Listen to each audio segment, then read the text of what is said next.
Well, good morning, welcome. This is John Kinch with Michigan Energy Options. Um, we have a really interesting conversation today with Seth Mullendor of Clean Energy Group around solar plus storage as resiliency. So I'm looking forward to it very much so. But first, a couple of logistics to remind folks of if this is the first time you've been on one of our webinar conversations, or perhaps you've been on a few, but we have a chat room or a chat box that's open.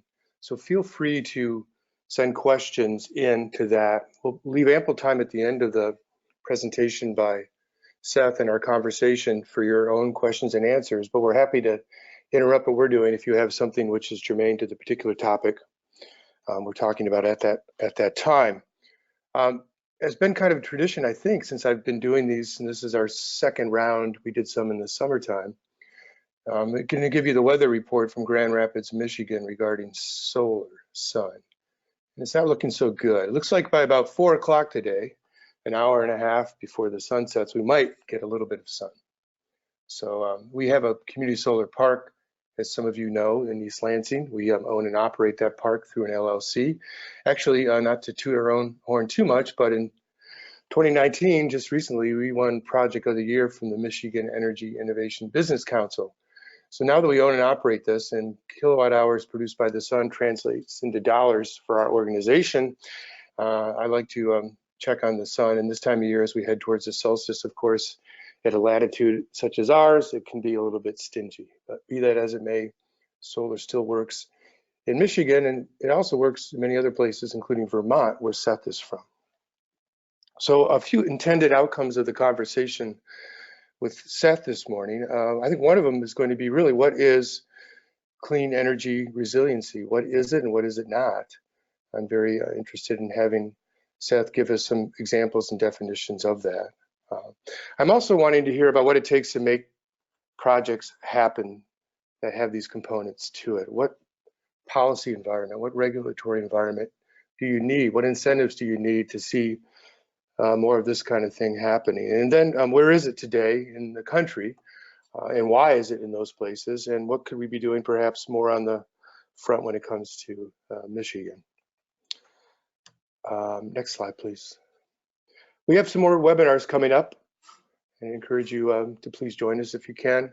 I'm going to be talking to Nishat Kaleen January 31st in the new year about the Detroit Solar Feasibility Study. This was a project spearheaded by our good partners, Elevate Energy, Michigan Energy Options, and others were involved as well. And we'll talk about some of those outputs of that study that included a solar map for the city, as well as looking at some financial and energy modeling if the city were to put solar on some of their properties.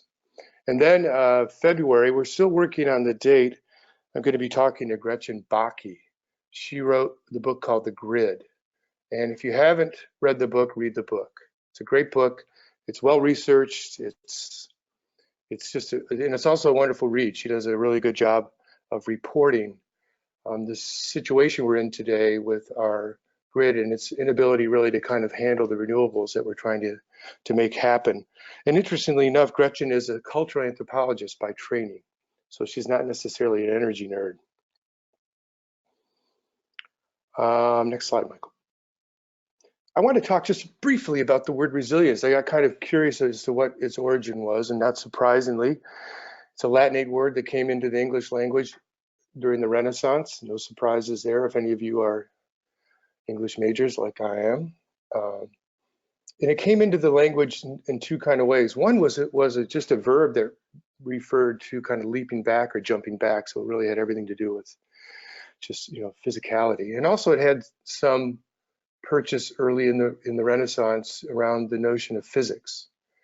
And you can look on this chart here, this graphic here, and it's not really going back as far as the Renaissance, but you can see that the word doesn't really have a lot of usage until we start getting into the 1980s and 1990s.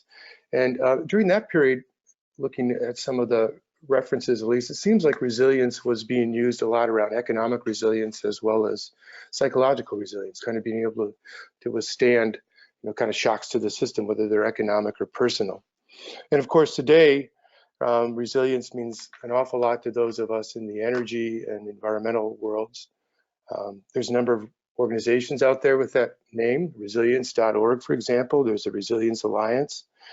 And of course, the work that Seth, he's been doing through the Clean Energy Group has really set a standard for how we understand how resiliency matters to the energy arena.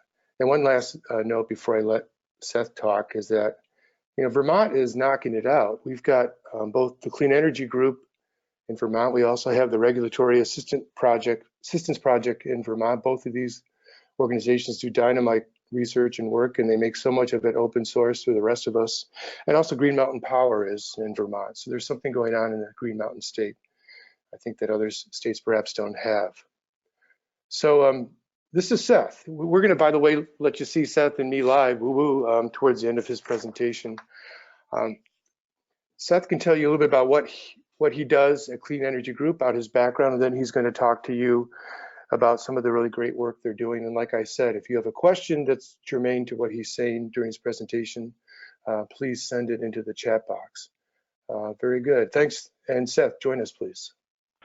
Okay, will do. Thanks, John. Thanks for that great introduction. And thanks, everybody, for joining us this morning. I'm really happy to be here. So I'm going to start off with just a bit of information about who we are here at Clean Energy Group and what we're doing in the energy resilience space, and hopefully start to answer some of the questions that John raised in his introduction about resilience. So just as an intro, so Clean Energy Group, we are a national nonprofit based in Vermont, but we work across the country. So if you go to next slide, please. I'm going to be here mainly talking about one of our primary projects, which is the Resilient Power Project. The Clean Energy Group, as an organization, we work across the clean energy space and have been doing so for the past couple of decades. But over the last, say, 6 or so years, we've been really focused on a lot around energy storage paired with renewables. The Resilient Power Project came about as kind of our answer to the outages that occurred in the Northeast during and after Superstorm Sandy. Really focusing on the fact that disadvantaged communities throughout the Northeast, and particularly in New York, so low-income communities, communities of color, were impacted worst by the outages that happened and felt the effects more than other populations that had more resources to respond and recover. So the focus of our Resilient Power Project is to increase access and availability to bring the benefits of what we call resilient power technologies to disadvantaged low-income communities. When we say resilient power technologies, for us, that primarily means energy storage paired with solar or other renewables. Sometimes we include other things into that, but that's the core of what we're trying to do, is really increase access to solar and storage technologies for energy resilience. So for us, resilience, when we talk about it, it's clean, reliable power during outages, usually on-site generation, distributed sources. So we do this work through a number of different levels. We work with regulators, both the state, federal, and local level, trying to work on policies, incentives, and regulatory structures to enable greater access. We do a lot of original analysis. You can see some of the reports that we've put out down below. We actually did another one this past year that looked at the viability of solar and storage for southeastern cities that have been impacted by recent hurricanes. And we're looking to do another report series, a follow-up to that this upcoming year, looking more at the Midwest and cities throughout the Midwest, Detroit being one of the focus cities we're going to be looking at. The other thing we do is we work to try to facilitate actual project development. So we don't act as developers or financiers, but we try to connect the dots and help people get projects done. We work with a lot of projects and engage with a lot of folks across the country on this. We provide in-house technical assistance and financial assistance to help people get started and understand what goes into creating a energy resilience project, what that means, what it costs.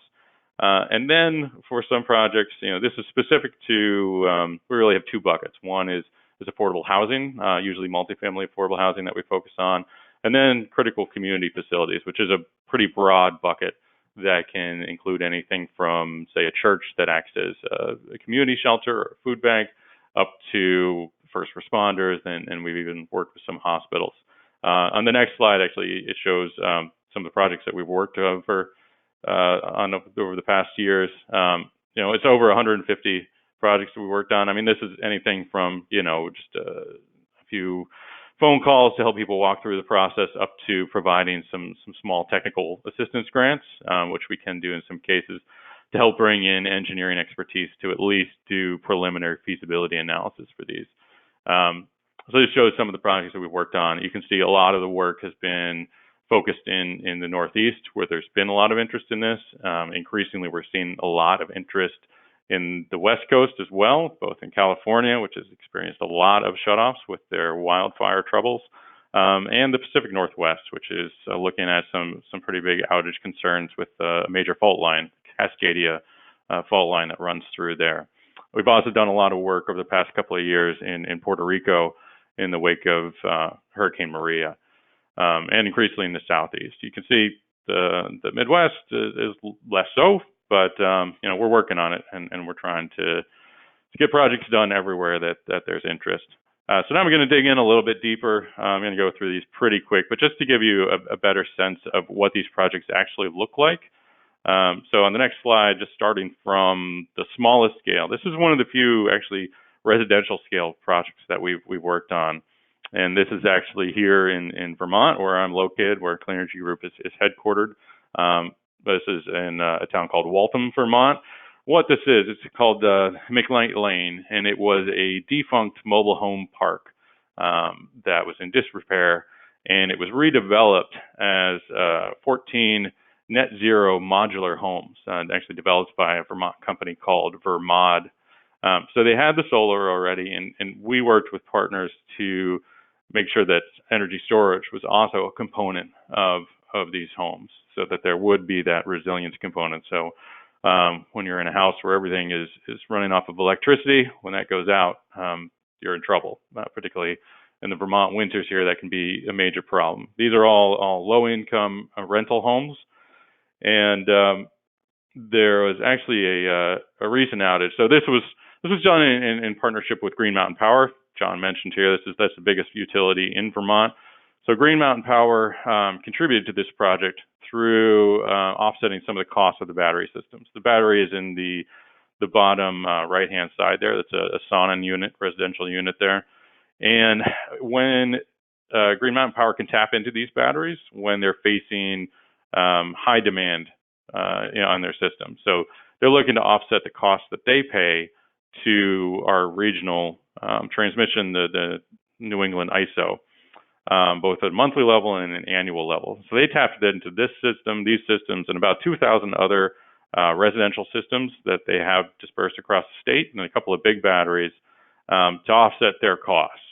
And then when there's an outage, residents can use them for backup power.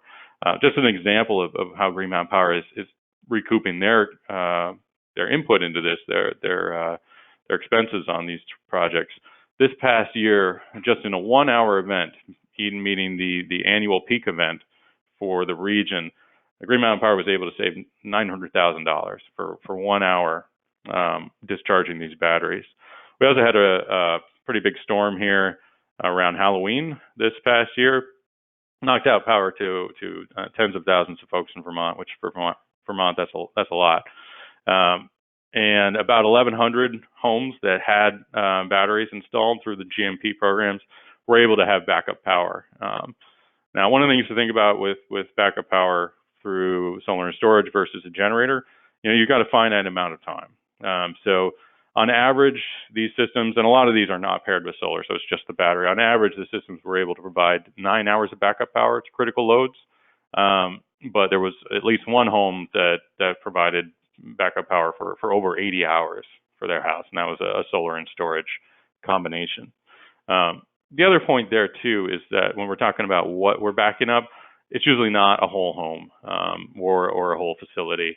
It's a subset of those. So it's a certain critical loads that you make sure that the battery is backing up. So in this case, you can see the resilience components there. It's lighting, heating and cooling, ventilation, and refrigeration. So it's quite a lot for these households. But it just depends on how big those loads are and what size solar and storage system. So if we go to the next slide, this is kind of a step up in the battery or the project size. So this is Maycroft Apartments. This is an affordable housing complex in Washington, D.C. It's about 60 units of low-income housing.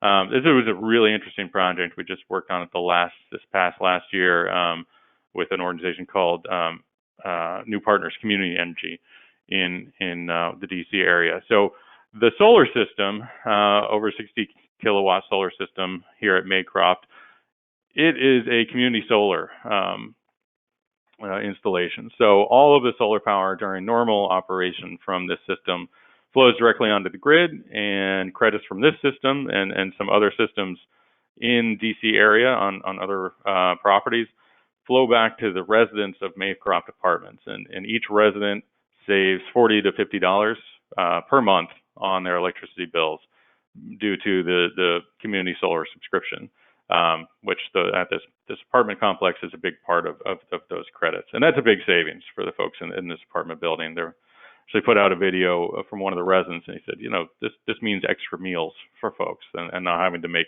difficult choices.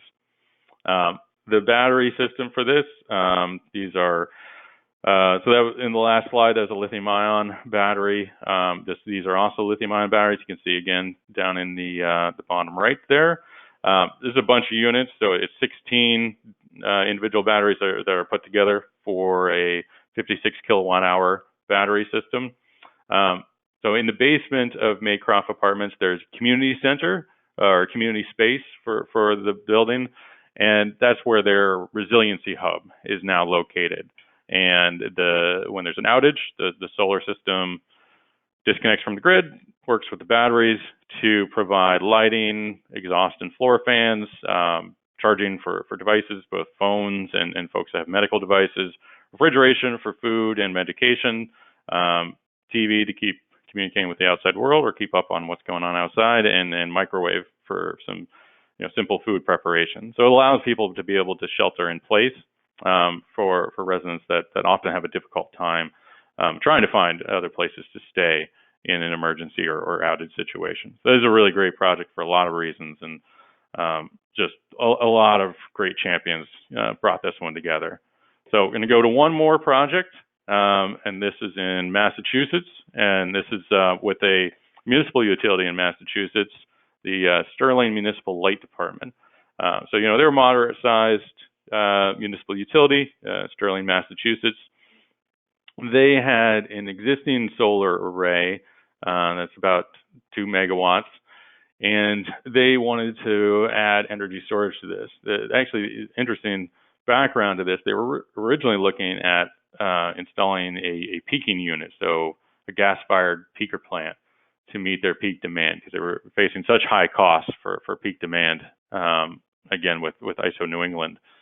So they started looking at options and found that the battery system would be a more cost-effective way to go about doing this. Now, that partly was because Massachusetts had a program called their Community Clean Energy Resilience Initiative that provided incentives for these types of projects. So not only is Sterling, like GMP is doing, they're tapping into this battery to save money on their peak demand costs, and they save around $400,000 a year using this battery system to offset different costs. But in an emergency situation, this battery is located on the same feeder line as the solar array, the existing solar array. So they can isolate the solar and storage. The other thing that's on this feeder line is their police station and dispatch center. So they can actually operate that police station and dispatch center for over a week just on the battery alone, tying the solar generation to that as well to recharge the battery. They pretty much have indefinite power during outages to keep those operations up and running. This is a really great project. With incentives provided by the state, they were looking at a less than 3-year payback. Even without those incentives, about a 7-year payback for the project. So even without the incentives, the economics were pretty compelling for them to do this project. So I'm going to stop there. That's pretty much all I wanted to give folks a background of the work we do and the kind of projects that we do. So I'm going to turn it back over to John, and we're going to have a little conversation and hopefully answer some questions and answer questions from everyone listening in as well.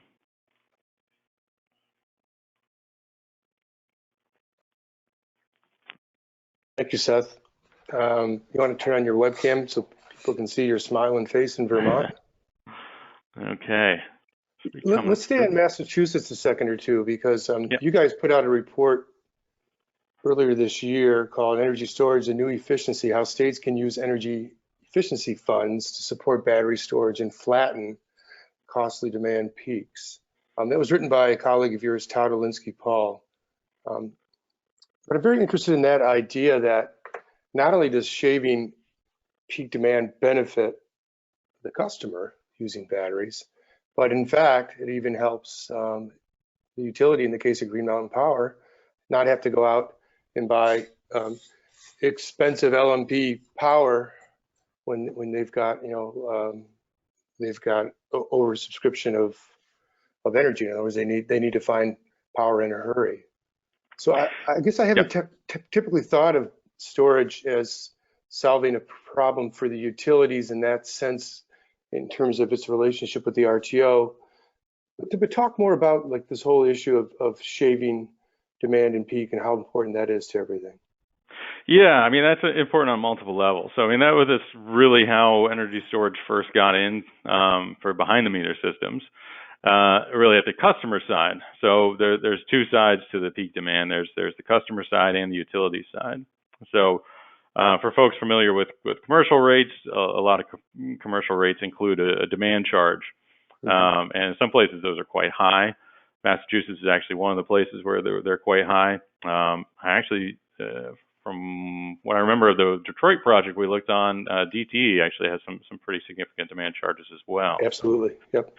So unlike things like efficiency measures that can help lower that peak, but not always, and solar, which again, if the peak occurs during times when solar is generating, you can hit that. But it's really only something like energy storage where you have the flexibility of when you discharge the battery to target those peaks. That you can be assured that you're going to hit those. And with peak charges, if you miss one in a month for a demand charge, that's it. So, right. You have a cloudy day or your heat pumps kick on at the wrong time, that's going to ruin your savings. So for behind the meter customers, they can really lower those demand charges, and that was a real entry point for energy storage, particularly in California. And other places where the demand charges are high. So it's a similar metric for utilities. So we've seen this not just in New England, where the transmission operator regional power prices are so high for peak demand, but we've seen it again and again for co-ops and municipal utilities that work with energy providers that basically have a demand component, and they are charging utilities for their peak capacity. So they're saying we need to provide for the peak power across our system. So lowering that value provides a great economic incentive to put in things like batteries, and that's why Sterling was considering a peaker plant. They were much happier to go with a clean option, but they were just looking at economics and saying that we need peak generation locally. Otherwise, we're going to be paying too much for this. So that was kind of the impetus for the efficiency measure that was done in Massachusetts. And yes, my colleague Paul, he really spearheaded that effort and did a lot of work there. So what it came down to was seeing efficiency in a different light, that efficiency isn't just anymore about kilowatt hours, which has always been in the past, but also about kilowatts. So not just about consumption, but demand as well. So this was a realization there in Massachusetts. And because of that, they recognized the value of energy storage in lowering kilowatts, and then creating a new incentive opportunity through the efficiency program to reward battery systems for being able to do this, and anything else that can do that as well. Right. Yeah, excellent. We don't have, I know that Massachusetts is the first one out of the gate with a regulatory policy like that. Maybe other states will see that and see the value of it and perhaps follow, because as you know, states are always not always, but a lot of the public utility commissions are looking at the energy efficiency measures all the time and deciding whether or not those are still relevant, whether they need to shift around and look at other ways that utilities can help customers save energy, more controls, for example, smart meters, that kind of a thing. And we've kind of moved well past the CFL and even the LED now at this point, because LED are becoming standard in the market. So you're not going to get nearly as much value for an LED if you're a utility doing a direct install or a buy down. You really need to think about other solutions for your customers. Yeah, and we've got ongoing conversations with a number of New England and northeastern states about this. There's been a lot of interest, and it looks like there's going to be uptake among other states. And there has been interest in other areas as well, but we've been more focused on New England for now. But happy to talk to anybody if we've got state folks out there that are interested in learning more. So let's talk about power walls or storage in residential houses or even affordable multifamily. I know there was a co-op out west that had done something similar to the project you were talking about, in which they installed any number of storage in customers' houses with the idea that they could then turn to those and dispatch that power when they needed it. What kind of agreement goes on there between those customers and the utilities, so that I guess each of you isn't trying to get access to that storage power at the same time? How does that get worked out? Because it seems to me that a utility having an agreement with, thanks to AMI and other kinds of smart technologies, with customers to be able to just go into their homes or businesses and grab all that one-to-one dispatchable power is really an elegant solution to an issue, especially for low to moderate income populations who could perhaps use that power, especially when prices are highest during the day, but there's not necessarily any kind of outage event triggering the utility needing to have access to that stored energy. Yeah, no, that's an excellent question. It depends on what the structures are in different places. So I could say, I know a lot about the Green Mountain Power Program. Mm-hmm. That's a case where here in Vermont, time of use rates are not very prevalent. So there's really no economic case for our energy storage at the residential level in particular. So people are putting them in for that resiliency value. So in that case, the agreement is Green Mountain Power can tap into those batteries whenever they want. The owners aren't really doing anything with them unless there's an outage. And to balance that, though, Green Mountain Power does ensure that if a winter storm or a wind event are coming around the pike, they do not touch the batteries. They make sure that they're going to leave folks with ample resources for upcoming and pending outages. Now, you don't know always when an outage is going to occur, so there's always that risk that Green Mountain Power is just drawing down the batteries. Something happens somewhere, a car runs into a electrical pole, and you lose power for a while. So that still can happen, and that's a risk. Now, the program out west, one of the ones, maybe the one you're talking about, a company called Sunrun, that they have a contract with one of the community choice aggregators in California to do solar and storage across multifamily housing. And that's for about 0.5 megawatt. So it's not a big project, but then they're doing that to offset peaker power there and close down an old jet fuel peaker in Oakland. But in that case, there is economic incentives there, because this is multifamily properties. They've got high demand charges. They're going to be looking to offset those charges. So there's a balance, and Sunrun in that case is really, they're the ones that have to deal with the utility instead of individual homeowners. They're the aggregator. So it's up to them to balance their clients' needs with their contractual needs with the community choice aggregator, which is basically a utility out there. So it's a balancing act. Sunrun's done a similar thing in New England, where they want a 20 megawatt bid into the New England capacity market with residential solar and storage. So they're going to install or they're going to tap into something like 5,000 systems, residential systems across New England, to ensure that they have 20 megawatts of capacity available. So my guess is that they're overcompensating. They're going to guess that they're going to have more resources that they can tap into than what's needed for the their capacity obligation to the ISO there. Yeah, I got it. Interesting. Let's mention California. Let's talk a little bit about the grid, the transmission and distribution grid, and the vulnerabilities that are there, whether it's at a state level or even nationally. A lot of times I have conversations around renewables and solar and storage with folks in Michigan. Oftentimes they tend to be, municipal leaders and others. And I'm supportive of all of the above in the sense of wanting to see utility scale projects move forward, wanting to see community solar, rooftop, local generation and storage. But when I get into the conversation with folks about wind on the wires coming from Iowa, which is a green electron, so to speak, and is a good thing, and that utilities here in Michigan are not only buying that kind of power from Iowa, we're building wind farms, we're building utility scale solar projects in Michigan. We have a number of those wind farms already up and running, and solar is coming on strong. Help me make my conversation with folks resonate more by distinguishing between renewable energy power and resiliency and the differences between those two things and how they can play together nicely. Because the traditional way of getting power across vast distances is becoming challenged, as we're seeing in California and other places with outages and other kinds of issues. In Michigan, certainly we have increased events, I think, with wind and rain and snow and bad weather that are making the grid even more vulnerable than it used to be. Yeah, so there's kind of a lot there.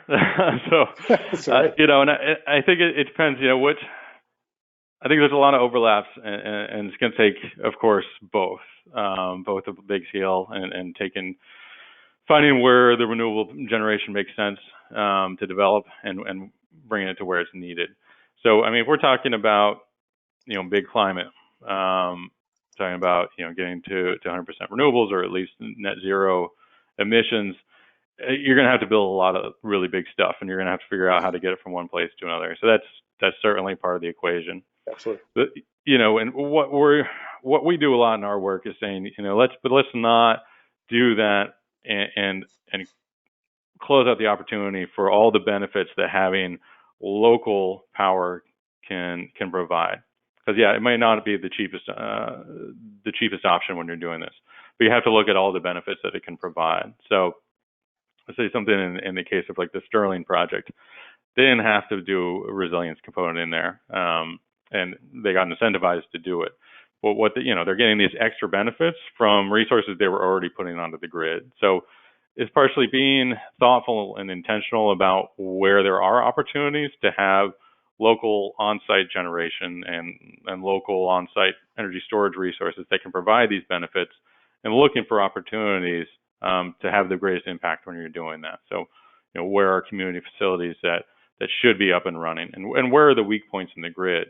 We are seeing some places that, some surprising places in North Carolina. Duke Energy there has proposed a residential microgrid to basically bring a community off grid part of the time, because it costs so much for them to maintain the extra transmission line to keep them up and running, and they've only got one. So if that goes down, then they're out. We're starting to see cases where people are considering little mini grids as alternatives to expensive transmission projects, island communities as well. I think that's going to become more and more frequent, and it isn't going to be as much a case for remote communities. You mentioned California. There's been a huge shift there. We went to California, as of say 3 years ago, we heard resilience is not a West Coast problem. We don't have power problems. Yeah, we might have an earthquake sometimes, but we're not really worried about energy resilience. Wildfire season, the Camp Fire changed all of that. The public safety power shutoffs, they had 2.5 million people without power at one time.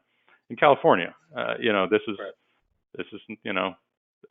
is making it a little more real for people. I hope that what happened in Puerto Rico made things a little more real for people, but it's enough removed that people, I think, didn't feel like it was going to happen, here, even though Puerto Rico's here as well. So I'm hoping there's a shift. As you know well, that our system was set for big power plants over there providing power to people over here. And that's going to have to change if we're going to have a system that continues to work and continues to reliably provide power. We need to have this way more distributed, way more of a network and less of a point A to point B one-way direction system. So, absolutely.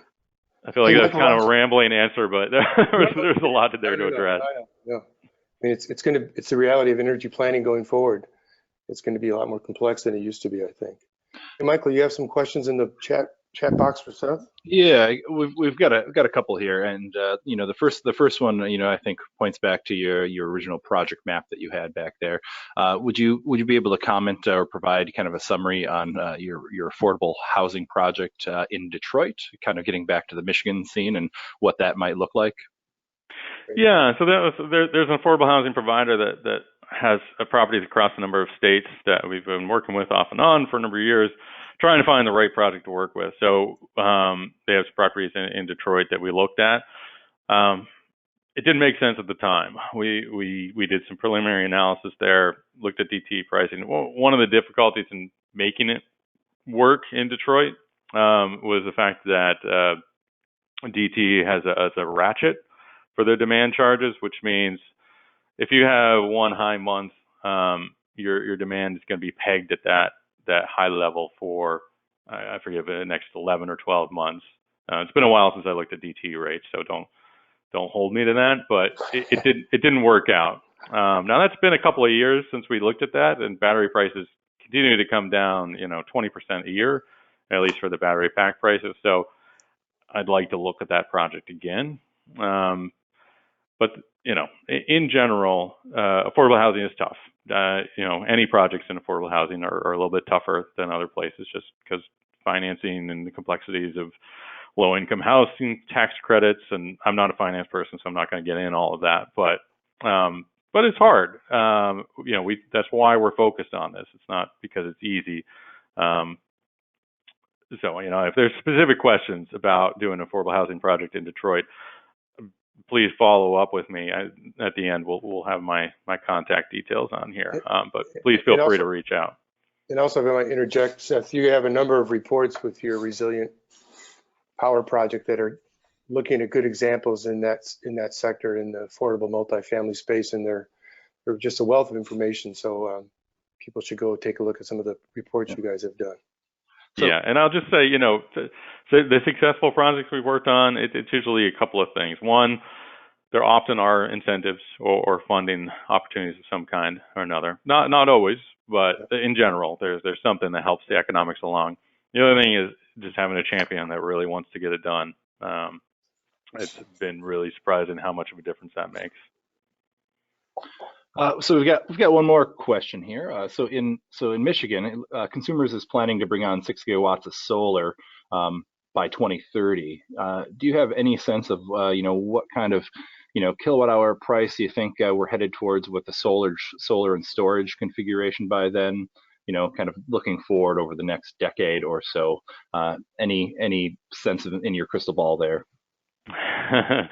Yeah, I don't think my crystal ball is super reliable as far as that goes, but we've more and more we're seeing big solar projects paired with energy storage. The cost that it adds to PPAs tends to be quite low. In Colorado, I think we've seen some that we're talking about the 3 cents per kilowatt hour range. Now, the solar resources are different in Michigan than they are in Colorado and Arizona, where we're seeing some really low prices. But I think California even, they were below the 3 cent per kilowatt hour threshold for a big solar and storage project. So in many cases, we're seeing storage add fraction of a cent to kilowatt hour prices. It's not across the board. But the benefits that brings to a project, the flexibility, the ability to meet peak demand, that's the other thing too. I don't know where Michigan's at as far as solar impacting what the demand curve looks like, but places like Hawaii, California, Massachusetts used to be daytime peaking, and those peaks have shifted to the evening. And you can't do that with solar alone. So solar and storage you can. You just got to shift it over by a couple of hours, and you can do that with solar storage. So it's a lot more valuable. Absolutely. Another question, Michael? Are you I think the last question I have here is about kind of safety. When you're looking at communities that are starting to look at resiliency and adding additional batteries that are around there, are there any other safety concerns that need to be taken in on the community level when you're doing a large kind of storage solution? Yeah, safety is always something that comes up with batteries. There's been some pretty high profile cases where you couldn't bring phones onto airplanes because they were catching fire. There was a large battery project in Arizona that caught fire, and some firefighters were injured responding to that. So, these are technologies that there are ways to make them safe. You just need to make sure that they're done in the proper way. There are some battery technologies that are less likely to experience what's called thermal runaway. They cost a little bit more. So there's a balance of what the costs are with the project and what the benefits are. So safety concerns need to be taken into account, and you need to make sure you're working with somebody that that's following all the regulations set forward. There are some UL certifications that can make sure that a project's done properly and should minimize the risk. The other thing to say too is that batteries are not generators. So like I said before, they're not going to do everything that a generator does. So there may be times where a hybrid system makes sense, or some combination where you bring in combined heat and power is a good thing to marry with solar and storage often. So you just need to be aware of the limitations of what you're going to get with solar and storage, and also not be blind to the risks that something like a diesel generator bring to a project as well. But certainly not without its problems. Carbon monoxide poisoning is always unfortunately spike when there's an outage and units are used improperly. So I've got two just real quick final questions here, and then I'll turn it back over to you and John to kind of wrap up. So the first one I think just touches on what you just talked about, and I'll just ask them in succession. We have somebody asking about cases of storage plus a backup generator, because a number of essential service facilities already have a generator on site, and so are there benefits to that? And then the final question is the outlook, kind of future outlook for solar plus storage. Is that, are we going to see this same, like a very steep trend, of that, the increase, on storage, as kind of prices have fallen? So we're going to see that more and more kind of come in the future, kind of what that outlook might be. So the first one, solar plus a backup generator, and the second one, kind of, outlook. Yeah, and we work with projects that they already have a generator, and we're not going to force, and certainly we're not trying to tell people to get rid of generators that are working well for them.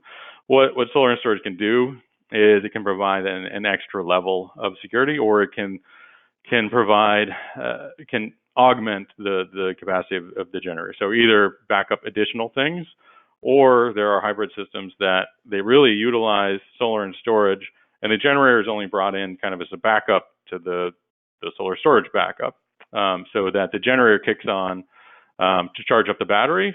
When the battery gets all the way discharged and there's not enough solar to charge it back up, the generator kicks back in. But it's not running all the time. And the important thing is, when it is running, it can be running at full level as long as it's sized correctly with the battery system. That's when a generator is going to be most efficient. So you end up burning through less fuel, less cost.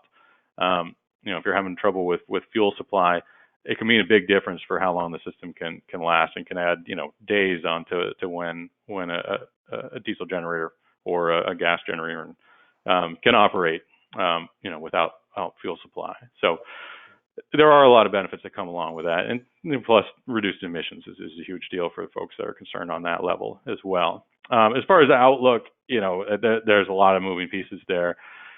Trend seems to be there's a lot of benefits that come along with marrying solar and storage. Now, the one thing that has caused a lot of solar and storage installations is the fact that the investment tax credit, you can apply that to the energy storage side as long as the battery is primarily charged with with solar energy. In the case of residential, it has to be 100% charged by the solar. That's been a real financial boost for combining storage with solar. That's going to start ramping down unless it gets extended. So, not sure what the impact is going to be on that. It could end up being less projects, although there's also talk of investment tax credit just for energy storage. So that could bring things back online. So in general, though, I think the trend is people are increasingly seeing the value of pairing them together. Absolutely. So we're out of time. Quick question of you, Seth. Though, tell me the sun is shining in Vermont. Is it? A little cloudy right now. I think we got some snow coming. Well, I can't wait to get past the winter solstice next Saturday, so the daylight hours increase. Myself. Yep. Thank you very much. Like I said again to everybody, please look at CEG's website. It's an amazing amount of good work and information. These guys are really on top of something which I think is going to be a huge important trend in so many ways as we go forward in our energy planning. So thank you all very much. I also want to let you know that the recording of this webinar conversation will be on the webpage at Michigan Energy Options, and it'll also be available through YouTube. Don't ask me how those two work together. That's beyond my age group. And also we'll put the slides of the presentation as a PDF on our website. So thank you all. Thank you, Seth. Happy holidays, everybody. We'll see you in 2020.